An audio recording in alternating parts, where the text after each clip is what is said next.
Estamos con Edwin Bedoya de la CEDOCUC para hablar un tema laboral. Estaremos enfocando eso. Así que, Edwin, buenos días, bienvenido a Noticias 360. Muchas gracias, buenos días, un saludo a quienes hacen Radio América, muchas gracias por la entrevista. Grupo América Radio Única, nada más esa aclaración, tal como hacen los finalistas en el debate. ¿No? Hay que aclarar. Permítame aclarar esta parte. A ver, Edwin, ¿qué le pareció? Voy con esto del ámbito laboral del grupo, creo yo, de Coca-Cola en pocos momentos más, pero sí quisiera tener su visión en torno. ¿Qué le pareció el debate? Y le pregunto algo directo. En torno a los trabajadores, a la situación laboral, ¿qué sacó de conclusión usted? Bueno, nosotros hemos visto que es como que han cambiado el discurso, digamos, para que escuchar lo que la gente les estaba reclamando. No porque realmente esté dentro del plan de campaña, porque acuérdense, los discursos que tenían eran distintos y hoy cambiaron el formato. Por ejemplo, yo le oía a Novoa ya decir que no es que va a privatizar o no el tema de los jubilados. Ya Luisa cambió un poco el esquema de decir, no, lo del 40% fue solo una pruebita, nada más hizo por esta vez, pero estamos teniendo todavía el 40% que no le pagan desde la época de aportes al IES. Claro, dice. entonces no hay como decir una credibilidad en las dos personas. Y claro, los dos dejan mucho que desear. El debate también no sé si el formato no permitió especificar más o tener un discurso quizá más profundo, pero no, lo que vemos es prácticamente lo mismo que ha sucedido en toda la campaña. Una campaña realmente triste, en un panorama en donde el tema de seguridad, que es lo fundamental que les interesa al pueblo ecuatoriano, el tema del empleo, que son cosas fundamentales, y el tema de la salud sobre todo, y la seguridad social, no se ha dicho nada.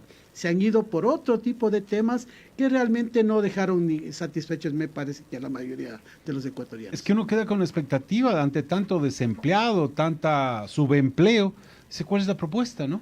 Claro, porque fíjese, nosotros si usted ve, hace unas 2 o 3 semanas, el municipio sacó una bolsa de empleo que se estaba dando, y usted era que ve las colas, igual que cuando solicitaban puesto en los bomberos, una cola interminable de personas que están buscando trabajo. Entonces es la situación. O sea, hay gente que quiere trabajar y no encuentra trabajo, y muchos de los jóvenes. Entonces estos jóvenes son los que están cayendo presa de la tentación, del narcotráfico. Y entonces esos son los problemas que tenemos actualmente. O sea, no es un problema solo de, como decían los dos candidatos, armar a la policía, crear un centro de inteligencia. No.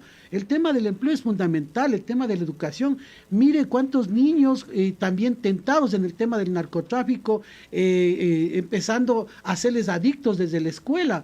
O sea, ese es el problema básico que nosotros tenemos que resolver. Entonces, no es un tema solo de armar a la policía, sino es un tema también mejorar los temas de educación, mejorar el tema de empleo, es decir, mejorar todos estos ámbitos sociales para evitar el tema del narcotráfico. Si no hay desempleo, ¿a qué se va a dedicar la gente?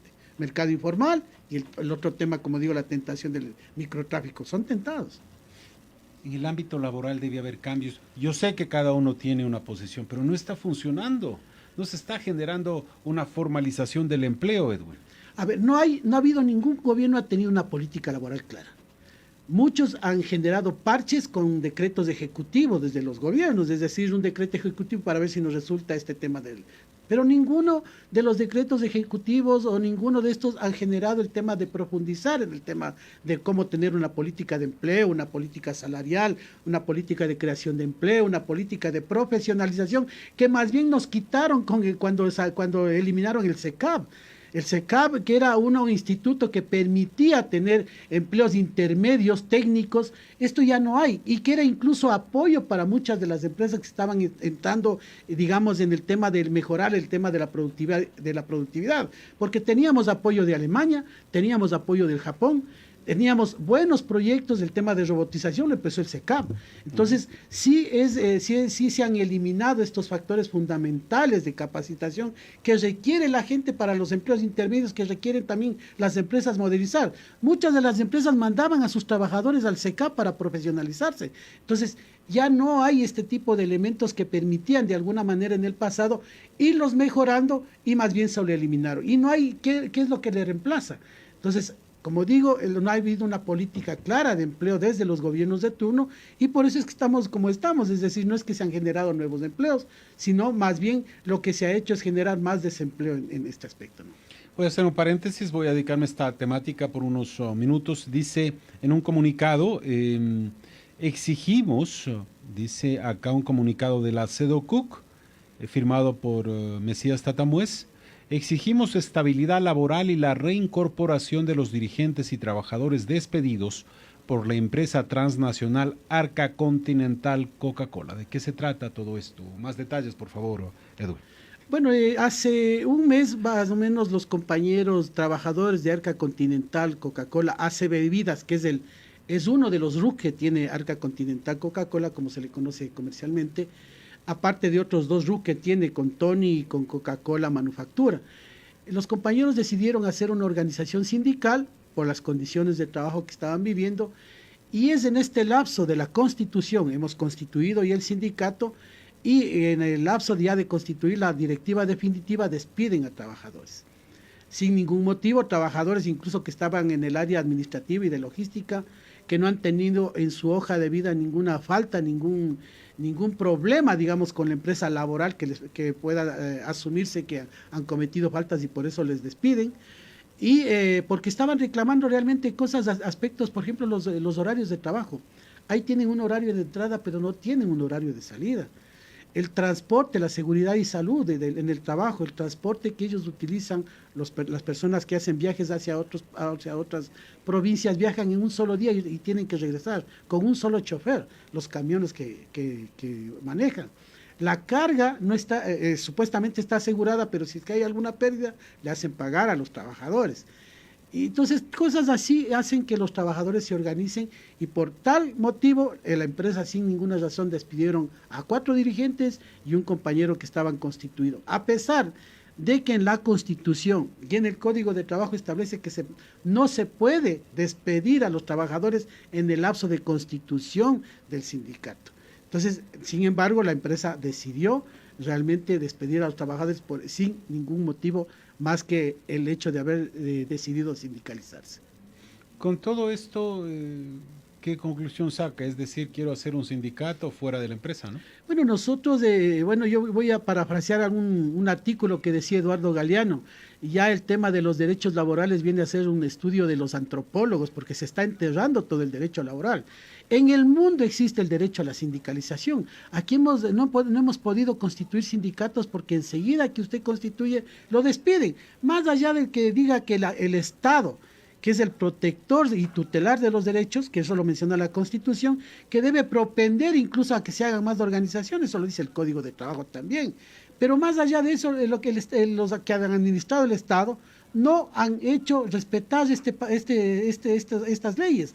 Es decir, yo, Estado, tengo la obligación de promover la organización sindical. Eso lo dice la Constitución, eso lo dicen los convenios fundamentales de la OIT. Y más aún, tengo que trabajar que ningún tipo de trabajo esté inclinado en el derecho fundamental de eliminar el trabajo forzoso. Y lo que vemos aquí en Coca-Cola básicamente es eso, trabajo forzoso, porque les están obligando a hacer tareas que no están dentro de la ley. Entonces, todos estos aspectos es lo que motiva, o más bien desmotiva a los trabajadores a tener miedo para poder denunciar y para poder constituirse en sindicatos. Y los pocos que lo hacen, que se arriesgan a constituir, son despedidos. No existe el derecho al trabajo porque existe una libertad sindical nula aquí en el país. De hecho, el Ecuador ha sido constituido en estos últimos años como uno de los países, de los 10 países que más viola derechos laborales. Entonces, ahí está la situación también del tema del derecho al trabajo y justamente no hay un posicionamiento del diálogo social equilibrado porque no permiten que los trabajadores tengan organización sindical. Sobre este caso, ¿algo más que añadir? Bueno, nosotros lo que estamos aspirando, entiendo que ya los compañeros van a tener una reunión esta semana con la empresa, aspiramos a que el diálogo, y le estamos pidiendo al ministerio que sea uno de los mediadores de este diálogo para que no se vaya un conflicto. Mire, nosotros no estamos opuestos a la empresa, lo que estamos opuestos a las condiciones de trabajo, más aún cuando Coca-Cola es una de las empresas que recibe un beneficio del Estado, que es el beneficio del agua.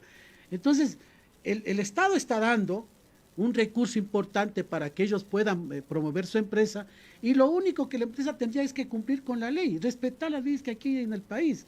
O sea, no podemos permitir que a pretexto de dar empleo se empiecen a contratar trabajadores de manera precarizada y sin derechos.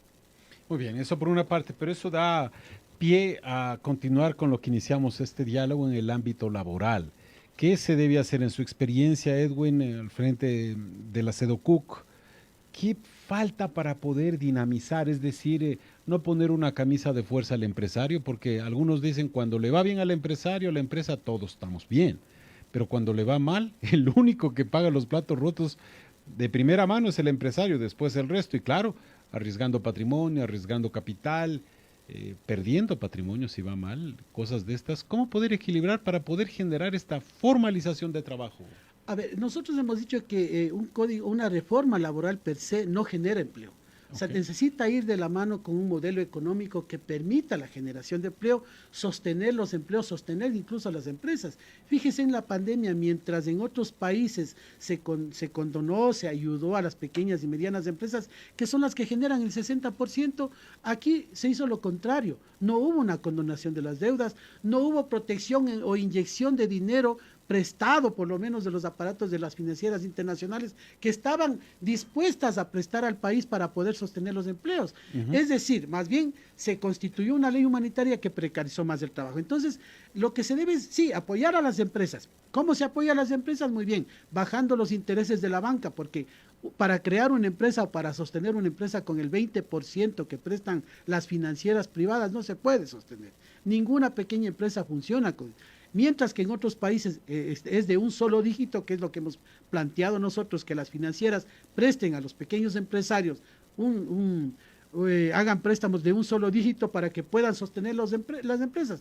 Lo otro es el intercambio de tecnologías, que se lo puede hacer. En otros países las transnacionales obligan a que haya ese transporte de tecnología a las empresas nacionales para que puedan evolucionar y modernizarse. Yo trabajé en una empresa transnacional y conozco de hecho cómo se puede transparentar y transferir la tecnología a empresas pequeñas que puedan ser subcontratadas para un servicio que pueda dar la empresa transnacional. Pero se va modernizando y después se puede convertir en exportador del producto. Es lo que se hace en Colombia, se hace en Chile.